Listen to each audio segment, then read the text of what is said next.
नमस्कार साथियों, स्वागत है आप सबका हमारे वीडियो कंटेंट में। कोई औपचारिकता नहीं कर रहा हूँ, सीधे मुद्दे पर आ रहा हूँ। हमारी ये छोटी छोटी जो वीडियोस हैं, इसके माध्यम से हम प्रयास करते हैं कि समाज में कुछ अच्छे संदेश समाज तक पहुंचा सकें। चाहे वो छोटी कहानी हो, चाहे वो मनगढ़ंत कहानी हो, चाहे वो धार्मिक हो, चाहे वो सामाजिक हो, चाहे वो चिंतनशील हो, चाहे वो राजनीतिक हो। प्रयास यही करते हैं कि कुछ छोटी छोटी चीज़ों से एक अच्छा संदेश समाज तक हम पहुंचा सकें। देखिए, आज की जो वीडियो है उसमें एक छोटी सी कहानी है, छोटी सी कहानी है, और बड़े ध्यान से समझना, बड़े ध्यान से देखना इसको। मैं आपको 100% गारंटी दे रहा हूँ, आनंद आएगा। और आनंद ना आए तो पैसा वापस, वो स्थिति है। देखिए, एक सच्ची कहानी है, कहानी ये सच्ची है। अंतर इतना सा है कि किसी किताब में लिखी हुई थी, मैं उसको यहाँ एक वीडियो के माध्यम से आप तक पहुँचाने का प्रयास कर रहा हूँ। एक ढाबा वाला था जो अपनी पत्नी के साथ ढाबा चलाता था, खाने वाने का उसका ढाबा था, वो चलाता था। और उससे ऊपर एक हिल स्टेशन था, हिल एरिया था। तो ढाबा वाला ढाबा चलाता था, तो अपनी पत्नी के साथ रहता था। उसका एक बच्चा था, वो बच्चा दोनों पैर से विकलांग था। और उसने सब जगह उस बच्चे की जांच करा ली, दिखवा लिया, चेक करा लिया, डॉक्टरों को दिखवा लिया, सारे बड़े हॉस्पिटल में दिखवा लिया। सब ने बताया कि यार एक डॉक्टर है जो इसका ऑपरेशन करेगा। और वो डॉक्टर उस ऑपरेशन का कम से कम 4 लाख रुपए ले रहा था। चार, हाँ, 4 लाख रुपए ले रहा था। ये बात है 2012-13 की। उस समय वो 4 लाख रुपए ले रहा था उस ऑपरेशन का। जटिल ऑपरेशन था, बड़ा ऑपरेशन था, 2 टुकड़ों में ऑपरेशन होना था, पूरी यूनिट लगती, इसलिए उसमें इतना खर्चा आ रहा था।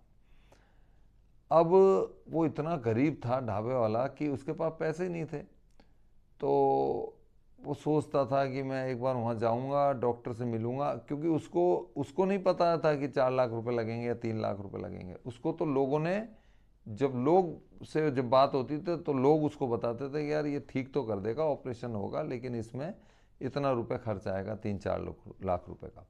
वो जैसे तैसे करके डॉक्टर से मिला भी, संपर्क भी हुआ। फिर डॉक्टर ने देखा तो डॉक्टर ने कहा, हाँ मैं कर दूंगा इसको, 4 महीने का इसका टाइम मिलेगा। इसके 2-3 टुकड़ों में अलग अलग ऑपरेशन करना पड़ेगा, अलग अलग चरणों में।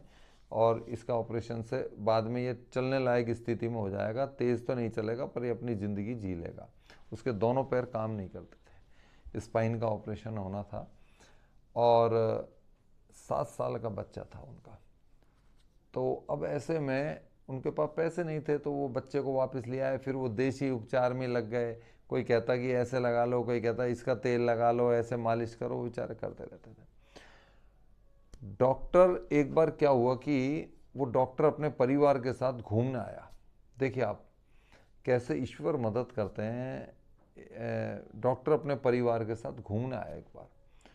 तो वो हिल स्टेशन पर चला गया। जाते समय उन्होंने उनके ढाबे पर खाना खाया, डॉक्टर ने अपने परिवार के साथ। और वो उस हिल स्टेशन पर चला गया। रात को वो वहाँ रुके हैं इस हिल स्टेशन पर। और रात को जब हिल स्टेशन पर रुके हैं तो रात को वहाँ ज़बरदस्त बर्फ़बारी हुई थी, ज़बरदस्त बर्फ़बारी। तो स्नोफॉल हुआ। तो पहले तो उनको अच्छा लगा, अरे यार बड़े मज़े आ रहे हैं। बाद में बहुत आक्रामक रूप से स्नोफॉल होने लगा। तो वहाँ हिल स्टेशन से जो लोग हैं वो नीचे की तरफ आने लगे कि भाई आप लोग अब नीचे जाओ, नीचे जाओ। नीचे भगाने लगे उनको, जो पैरामेडिकल फोर्सेज वहाँ लगी हुई थी पर्यटकों के लिए, उनको नीचे भगाने लगे, आप लोग नीचे जाओ, नीचे जाओ, नीचे जाओ। अब रात का समय, नीचे जगह, नीचे कौन सी जगह जाएं, कैसे रुकेंगे, कैसे रात कटेगी, क्या होगा। इतनी भयानक सर्दी और भयंकर बर्फ़ ही बर्फ़ हो गया था। सब जगह स्नोफॉल से पूरा सफ़ेद ही सफ़ेद हो गया।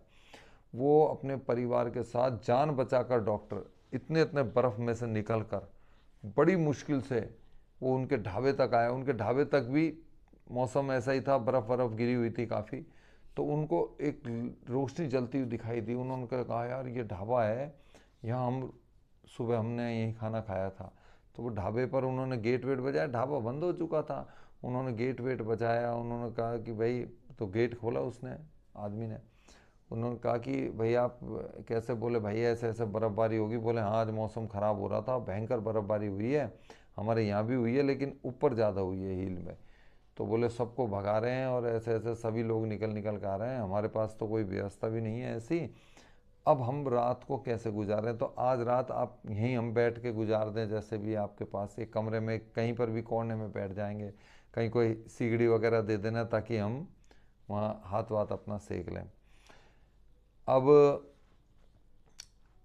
जब वो बैठ गए अंदर अंदर आ गए तो उनको जब अंदर बुला लिया तो उन्होंने उनकी निगाह, उस डॉक्टर की निगाह उस बच्चे पर गई कि यार ये बच्चा कैसे लेटा हुआ है, ये कौन है? तो उन्होंने कहा कि ये बच्चा, बोले है हमारा ही बच्चा है साहब। तो बोले क्या हो गया इसको, क्या हो गया? बोले साहब इसके इस तरीके के इसके प्रॉब्लम है और स्पाइन का इसका ऑपरेशन होना है और फलाना डॉक्टर इसका ऑपरेशन करेगा।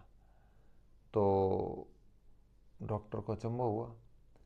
तो बोले आपने कराया क्यों नहीं? बोले हम गरीब हैं, हमारे पास पैसा नहीं है। डॉक्टर ने भी देखा उनकी माली हालत ख़राब थी, वो अपना बेचारे गुजारा कर रहे थे जैसे तैसे करा के। तो डॉक्टर ने उनको कहा, उस पिता को कहा, उस बच्चे के पिता को कहा कि मैं ही वो डॉक्टर हूँ जिसका तुम नाम ले रहे हो और मैं इसका ऑपरेशन करूँगा, क्योंकि आज मैंने उस मौत को अपने करीब देखा है, अपने परिवार को बचा के लेकर आया हूँ और आपने यह शरण दी है मुझे, तो आप मेरे लिए भगवान हो गए। तो ये देखिए उस बच्चे का निःशुल्क ऑपरेशन उस डॉक्टर ने किया, बच्चा ठीक हो गया और आज वो बच्चा स्वस्थ है, अपना जीवन जी रहा है।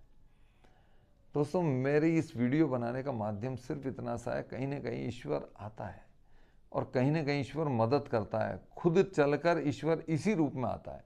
हम कहते हैं ना भगवान क्या होता है, भगवान कहाँ है, भगवान का रंग रूप कैसा है, भगवान दिखता कैसा है, भगवान है भी क्या नहीं है, भगवान का आकार है, भगवान निराकार है।